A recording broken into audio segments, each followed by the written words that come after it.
You need to work harder. You need to discipline your mind better. We need to help people more than just saying it's okay. It's okay that you're not willing to help yourself out. That's not okay. It's not okay. It's not acceptable. Even though it's your life, if that's acceptable, that's unacceptable. And there's a lot of people in this world, me included, that if I accepted that, I wouldn't be anywhere. So yeah, a lot of people just, they start creating a narrative about themselves that make it okay. The ultimate get out of jail free card. And now the world is set up to have so many get out of jail free cards. Number one, you've got to work on yourself. It's very important that you engage in an ongoing process to develop you. Spend more time on yourself than what you've been spending. It's very important. You owe that to yourself. You'll get scared sometimes. Your mind will go blank on you. Some people you will allow to unnerve you. And you wonder, what's wrong with me? I'm not crazy. That's why you've got to learn to make a conscious, deliberate, determined effort to stand up inside yourself. Working on yourself, watching that inner dialogue, it will determine the quality of your life. I don't believe this. I know this. Happiness for most people is temporary.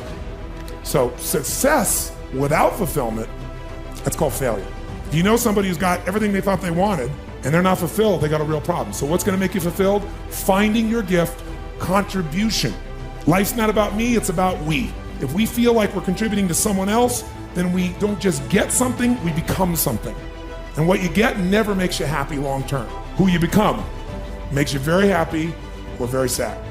So part of that art of fulfillment is, what's my contribution? The second part of it is appreciation. Some of you are contributing, but you're not taking the time to really appreciate. You're not noticing. Every moment of your life, you got to decide, what are you going to focus on and what does it mean and what are you going to do? Is it the end of the beginning? Are you being punished or rewarded? Meaning is where all life is shaped, and you have the power to change the meaning. How fast? You better ask a better question or come up with a better answer. But your education is not the most important thing in your life. I'm sorry, it's not. Your dream is the most important thing in this world. It tops your education. The principal came up on the stage while I was speaking. Don't ever say that to my school again. Well, I'm just telling you, dog. You can save your kids a lot of pain if you ever talk to them about their dreams. You got to talk to young people about their dreams. See, it's not your education. The Bible don't even mention education. It ain't even in there. Harvard ain't in there. UCLA ain't in there. The Bible says a man without a dream or vision shall perish. If you talk to kids about their dreams, your dreams can spur you to get the education.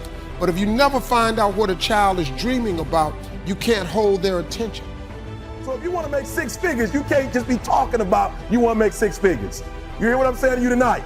If you do the three things I tell you to do tonight, I guarantee you, whatever it is you want to do in life, you'll be able to do. You will be able to accomplish whatever you want to academically, financially, relationally, whatever. So three things. All right, now I'm going to tell you this story. I got to get out of here. There was a young man who, he wanted to make a lot of money, and so he went to this guru, right? He told the guru, I want to be on the same level you are. And so the guru said, if you want to be on the same level I'm on, I'll meet you tomorrow at the beach at 4 a.m. He like, the beach? I said, I want to make money. I don't want to swim. Guru said, if you want to make money, I'll meet you tomorrow, 4 a.m. So the young man got there at 4 a.m. He all ready to rock and roll, got on the suit. The old man grabs his hand and said, how bad do you want to be successful? He said, real bad. He said, walk on out in the water. So he walks out into the water. Watch this. When he walks out into the water, it goes waist deep. So he like, this guy crazy. He like, I want to make money. He got me out here swimming. I didn't ask to be a lifeguard. I want to make money. He got me in. So he said, come out a little further. Walked out a little further. Then he had it right around this area, the shoulder area. So this old man crazy. He's making money, but he crazy. He said, come on out a little further. Came out a little further. It was right at his mouth. My man like, I'm about to go back in here. This child is mine. So the old man said, I thought you said you wanted to be successful. He said, I do. He said, walk a little further. He came, dropped his head in. He had him held down. Just before my man was about to pass out, he raised him up. He said, I got a question for you. Somebody answered the question for me. He said, when you were underwater, what did you want to do? I said, I wanted to breathe. He told the guy, he said, when you want to succeed as bad as you want to breathe, then you'll be successful. I don't know how many of y'all got asthma in here today, but if you ever had an asthma attack before, you short of breath, SOB, shortness of breath, you wheezing. The only thing you trying to do is get some air. You don't care about no basketball game. You don't care what's on TV. You don't care about nobody calling you. You don't care about a party. The only thing you care about when you're trying to breathe is to get some fresh air. That's it. And when you get to the point where all you want to do is be successful as bad as you want to breathe, then you'll be successful.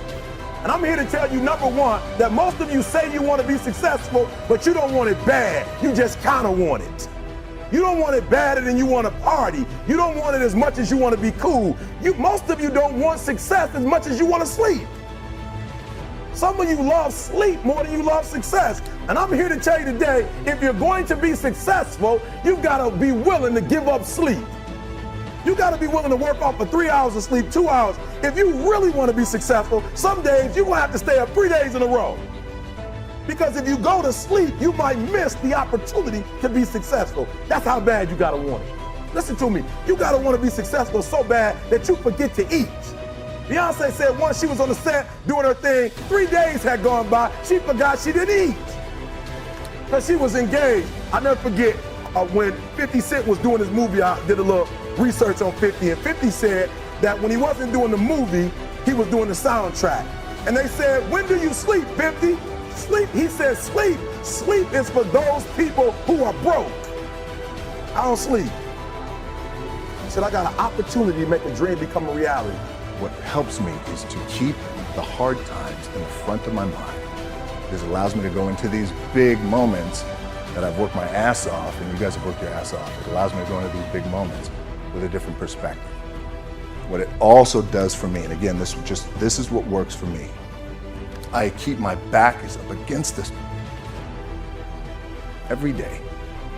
It's against this wall, but it's up against this because it's what I believe in. And when my back is against this, then there's nowhere to go but that way. So I feel like this could be something, an ideology and mindset that could help you, if you look at it that way. Because you made it already. We made it. We're successful boys, and we're lucky boys to be where we're at. Oh, you guys made it. Everybody's rich in the room. Nobody's gonna get evicted anymore. Anything you got, there's no more money problems, right? You got a lot of hands out now. Hey, can I get a little bit? Can I get a little bit? Right, that happens. But when you make it, for me, I need this. I need this. So every day, my back is up against this, and this is how I operate. Now, doesn't mean you don't smile, doesn't mean you don't laugh and joke, right? You're happy, I'm a happy guy. But when it comes to business, and when it comes to executing, it's up against this. And I gotta go that way. And I don't give a who is in front of me. They're not gonna stop me.